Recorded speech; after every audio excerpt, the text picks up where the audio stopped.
ఇండియాలో real estate ఒకలాగా ఉంటుంది, యుఎస్ లో రియల్ ఎస్టేట్ లాగా. మీరు అబ్జర్వ్ చేసిన అంటే exact differences and then what are the pros and cons investing in Indian real estate or in a US real estate? Plus అక్కడ మనది ఇట్స్ ఎ గ్రోయింగ్ ఎకానమీ కాబట్టి ది ప్రాబ్లమ్స్ ఆర్ డిఫరెంట్.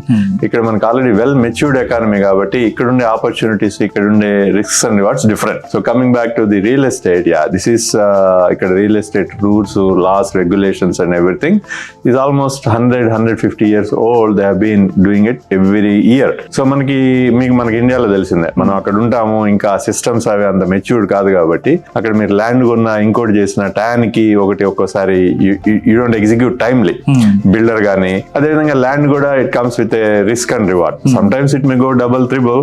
ఒక్కోసారి వేరే వాడు కబ్జాల కాడి నుంచి ఇంకోటి ప్రాబ్లం వల్ల ఏంటంటే it may go down negative also.